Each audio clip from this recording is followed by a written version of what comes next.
Assalamualaikum warahmatullahi wabarakatuh. Saudara-saudaraku yang saya cintai, saya banggakan, seorang wanita emak-emak yang saya kira buta akan resiko hukum, ngomong memprovokasi seenaknya sampai kemudian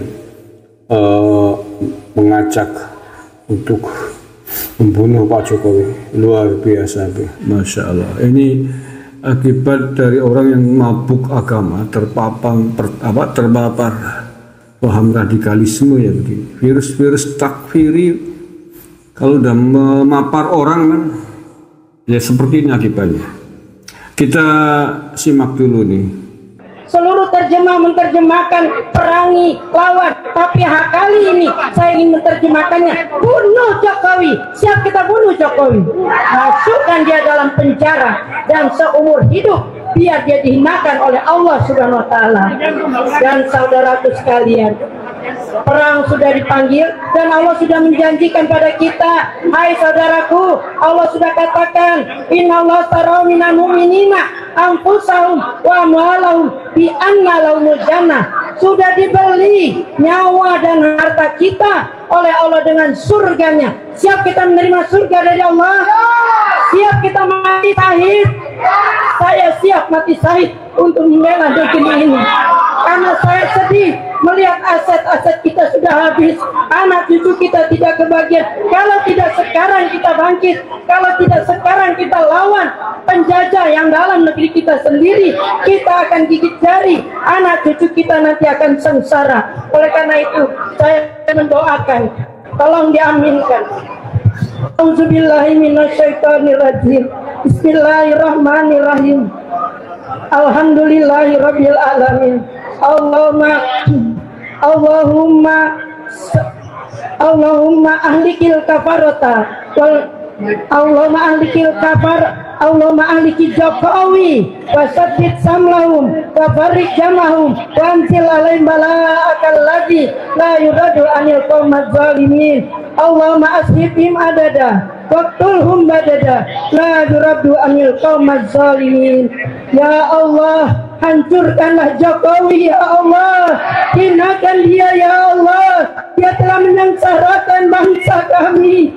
Bangsa kami dijajah oleh bangsanya sendiri.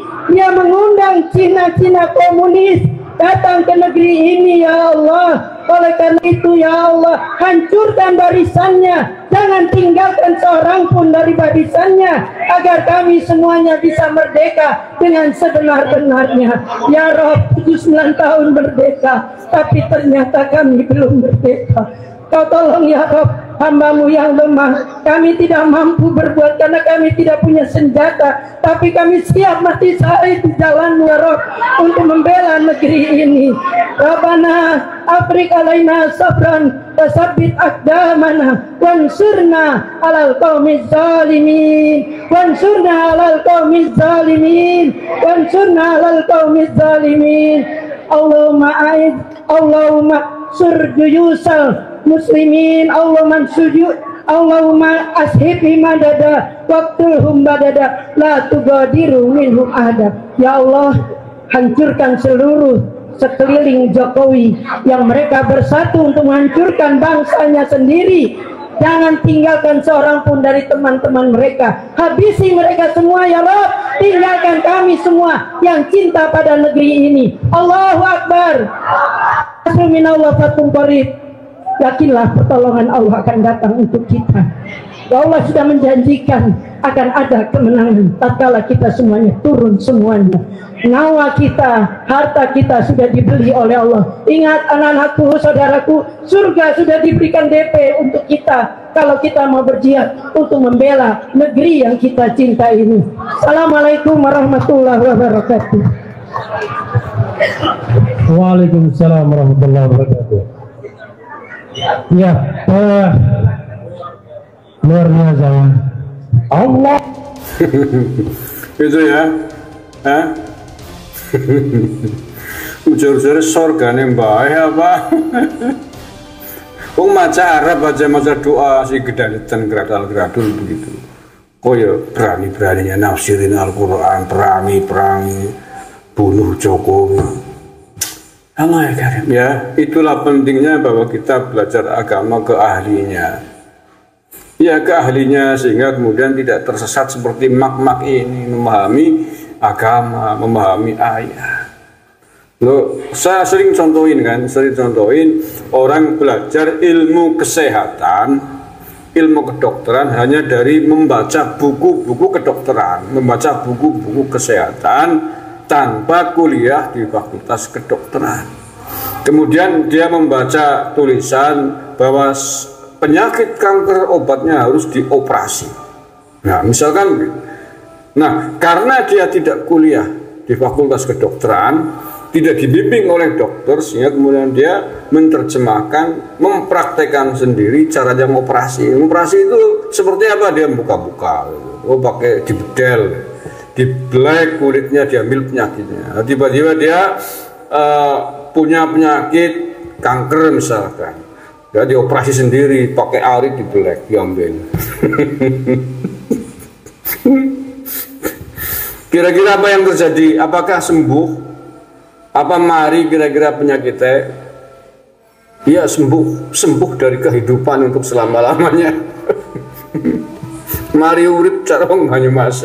Lah iya, operasi memang pada prinsip dasarnya begitu, dibedah kulitnya, diambil penyakitnya. Tapi caranya operasi, tekniknya itu yang tahu adalah dokter-dokter spesialis yang memang belajar secara matang tentang ilmu kedokteran, tentang ilmu mengoperasi, mengambil penyakit, belajar tentang saraf dan lain sebagainya.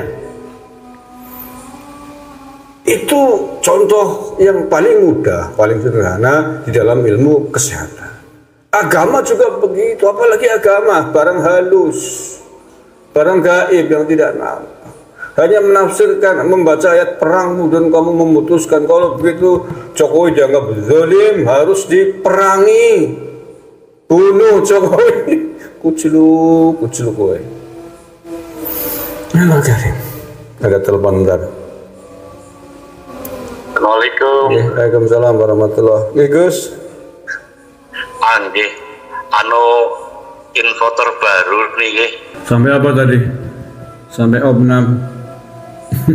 Ya, tentang mak-mak tadi yang belajar agamanya menafsirkan seenak jidat kepalanya sendiri, begitu akibatnya sangat berbahaya. Itulah Islam yang dipahami oleh kelompok-kelompok takfiri, kelompok-kelompok radikal, garis keras yang mudah mengkafirkan orang lain hanya gara-gara membaca teks-teks ayat-ayat Al-Quran, ayat-ayat agama seenaknya sendiri tanpa belajar kepada ahli tafsir.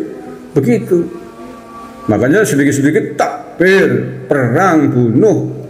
Dan kalau itu kemudian masif dialami, dipelajari, melanda banyak umat muslim di sebuah negara, maka perang saudara adalah keniscayaan, karena masing-masing menafsirkan agama dengan caranya sendiri-sendiri. Di Timur Tengah sudah berkali-kali kita contohkan.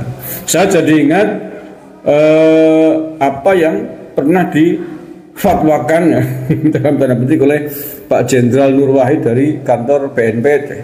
Beliau mengatakan sehebat apapun siapapun orang, statusnya, jabatannya jenderal, profesor, doktor, kalau sudah kena terpapar virus radikal takfiri seperti ini akan berubah menjadi goblok mendadak. Itu saya masih ingat Pak Jenderal Nur Wahid. Ya memang kenyataannya begitu. Karena beberapa pelaku terorisme yang ditangkap oleh Densus 88 itu banyak yang dokter terpapar virus radikal takfiri seperti ini. Insinyur, dokter, ilmu teknik yang mestinya ilmunya bermanfaat untuk kemaslahatan banyak umat, gara-gara terpapar virus takfir ini kemudian ilmunya untuk merakit bom dan menghancurkan, membunuh banyak manusianya gara-gara meyakini itu sebagai jihad. Contoh itu ada banyak sekali orang-orang terpapar virus radikalisme yang berpendidikan tinggi. Dan dalam konteks hari ini sama mirip nih, orang yang saya perhatikan nih hari ini dalam polemik para habaib. Orang kalau sudah terpapar virus Bahlawi Yaman, kalau saya perhatikan Walaupun dia gelarnya profesor, gelarnya doktor, akademisi, goblok mendadak juga otaknya. Ini mirip-mirip seperti ini. Dan ini saya amati tidak hanya yang jauh-jauh, yang dekatnya di Banyumas. Yang di Banyumas saya amati ada beberapa akademisi ya, padahal minim S2, ada yang S3. Gara-gara menjadi mukibin terpapar virus Ba'alawi Yaman, otaknya nggak jalan, taklid buta yang ada, ilmunya nggak jalan, nggak mampu menganalisa secara sehat. Ini paparan virus Ba'alawi Yaman menurut saya sama berbahayanya. Iya, walaupun salah, udah jelas-jelas salah, yang junjungan yang di Maulana-Maulana-kan sudah jelas-jelas membangkang kepada PBNU, menyimpangkan sejarah NU, padahal dia sendiri pengurus NU, masih dibelani mati-matian, masih Maulana-Maulana. Padahal dia pengurus NU, kan nggak jalan otaknya. Kalau jalan otaknya, sudah tahu-tahu jelas-jelas dia itu membangkang kepada PBNU, mestinya dia angkat tangan, loh, saya orang NU, saya pengurus NU, saya harus lebih tunduk kepada organisasi NU daripada kepada salah satu atau beberapa klan keturunan Ba'alawi Yaman ini. Kan begitu. Ini mirip-mirip nih, saya perhatikan nih, orang yang terpapar virus Ba'alawi Yaman goblok mendadak juga menurut saya. Doktrin kurahwatnya masih dipakai, dipercayai.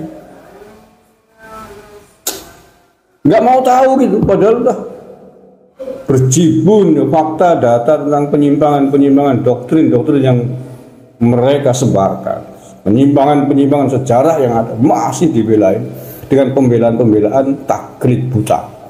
Itu bahaya juga virus Ba'alawi Yaman. Maka jangan deket-deket ya, jangan deket-deket sampean kalau tidak ingin terpapar virus Ba'alawi Yaman. Dan jika Anda tidak ingin goblok mendadak, hentikan Anda mengamalkan ajaran-ajaran Ba'alawi Yaman. Hentikan tawasul, hadiah fatihah kepada orang-orang Yaman. Serius. Kalau nggak percaya silakan. Saksikan orang-orang di sekitar Anda yang masih mengikut terpapar virus Ba'alawi Yaman. Nggak akan jauh-jauh begitu wataknya. Oke, terima kasih. Saya kira itu yang saya sampaikan. Assalamualaikum warahmatullahi wabarakatuh.